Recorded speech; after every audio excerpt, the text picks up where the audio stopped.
Monsieur le représentant résident de l'ONUDI, Monsieur le Président de l'Académie nationale des sciences et techniques du Sénégal, Monsieur le Président de la Société des amis de l'Académie nationale des sciences et techniques du Sénégal, Mesdames, Messieurs les directeurs généraux, directeurs et représentants des différentes administrations, Mesdames, Messieurs, chers invités, en vos rangs et grades. Permettez-moi tout d'abord de vous transmettre les salutations et remerciements du ministre du Développement industriel et des petites et moyennes industries, empêché, que j'ai le privilège de représenter à cet important forum dont le thème « Processus d'industrialisation du Sénégal, apport du capital humain à travers les sciences techniques, ingénierie et mathématiques, STEM » est d'une actualité brûlante. Vous l'avez appris, Monsieur le Président, dans environ un mois, le 25 novembre 2022, plus précisément, le Sénégal prendra part au premier sommet de l'Union africaine sur l'industrialisation et la diversification économique prévu à Niamey, au Niger. Ce sommet continental revêt une importance capitale pour notre pays, pour plusieurs raisons, parmi lesquelles j'en citerai deux. D'abord, c'est le président, son Excellence, M. Macky Sall, qui va procéder à l'ouverture officielle de ce sommet en sa qualité de président en exercice de l'Union africaine. Ensuite, comme vous le savez, le Sénégal vient de se doter d'une nouvelle politique et stratégie d'industrialisation validée en octobre 2021 et qui a pour horizon 2021-2035. Vous l'avez également certainement suivi. Lors du Conseil des ministres du mercredi 12 octobre passé, le chef de l'État a encore rappelé la priorité absolue qu'il accorde à l'industrialisation du Sénégal et a demandé au gouvernement de procéder à l'évaluation de la stratégie d'industrialisation qui est alignée aux objectifs de souveraineté alimentaire, pharmaceutique et sanitaire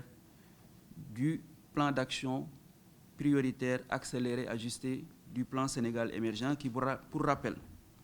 a pour vision pour l'industrie de doter notre pays d'un secteur industriel diversifié et compétitif, pourvoyeur d'emplois et apportant une pleine contribution au développement inclusif et durable du pays pour un Sénégal émergent à l'horizon 2035. En effet, la nouvelle politique et stratégie d'industrialisation du Sénégal a été élaborée dans un contexte particulier, marqué par la pandémie du Covid-19 qui a mis à nu la faiblesse de notre tissu industriel à répondre convenablement aux besoins essentiels du pays et à faire face aux chocs exogènes, comme c'est le cas aujourd'hui avec le conflit entre l'Ukraine et la Russie. C'est pourquoi elle est conçue comme une stratégie devant permettre d'élargir la base productive du pays par la substitution aux importations, la promotion des exportations et la valorisation des ressources minérales et des hydrocarbures du Sénégal. Elle repose fondamentalement sur les 4 axes que sont la transformation des matières premières agricoles, sylvopastorales et halieutiques, axe 1,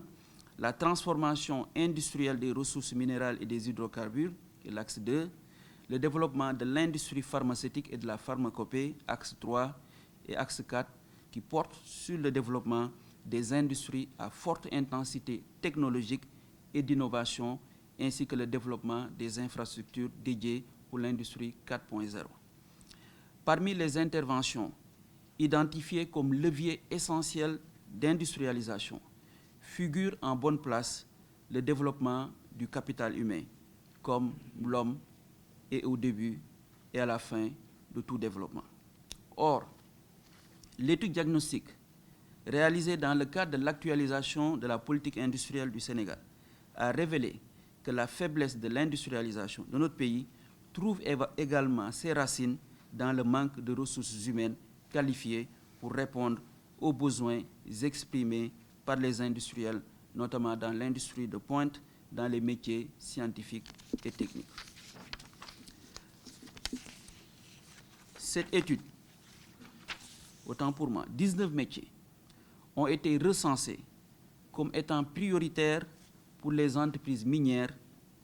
soit ne faisant pas l'objet d'une offre de formation nationale, ou soit dont les curricula de formation sont à mettre à jour. Cette étude estime les besoins en main-d'œuvre qualifiée pour l'ensemble du secteur productif à l'horizon 2030 à 1 600 000 travailleurs ayant un profil d'un niveau d'études allant de la formation technique jusqu'au bac plus 5. Pour les profils purement techniques, l'étude estime les besoins à 850 000 employés pour tout secteur confondu. Mesdames et messieurs, le gouvernement a déployé d'énormes efforts pour relever le niveau du capital humain tel qu'il ressort de l'axe 2 du plan Sénégal émergent relatif au capital humain, à la protection sociale et au développement durable. Monsieur le ministre, certainement, reviendra sur les dispositifs mis en place par le gouvernement pour le développement du capital humain et les efforts certainement qui restent à faire. Sous ce rapport, l'atelier intensif de structuration du hub minier régional qui vient de se terminer a montré à suffisance le gap à combler pour satisfaire convenablement les besoins en ressources humaines des opérateurs miniers en vue de faire du Sénégal un hub académique dans ce domaine. Dans cette dynamique, le nouveau statut de pays pétrolier et gazier du Sénégal nous commande de former les ressources humaines pour avoir l'expertise nationale devant travailler dans cette industrie naissante, sauvegarder nos intérêts et permettre aux générations présentes et futures de mieux tirer profit de l'exploitation de ces ressources. C'est pourquoi, mesdames et messieurs, je voudrais remercier et féliciter l'Académie nationale des sciences et techniques du Sénégal pour l'heureuse initiative qu'elle a eue d'organiser cet important forum qui, j'en suis sûr, sera d'un apport considérable pour le secteur industriel, mais également pour toutes les structures d'enseignement et de formation. Nous restons donc très attentifs aux conclusions et propositions qui sortiront de vos travaux et qui, au regard de la qualité des panélistes, seront de très haute facture. Enfin, je voudrais clore mon propos par témoigner à l'Académie, exprimer à l'Académie toute la disponibilité de notre département ministériel à nouer un partenariat dynamique afin que notre industrie nationale puisse avoir les compétences requises, notamment dans les domaines scientifiques et techniques. Je vous remercie de votre attention.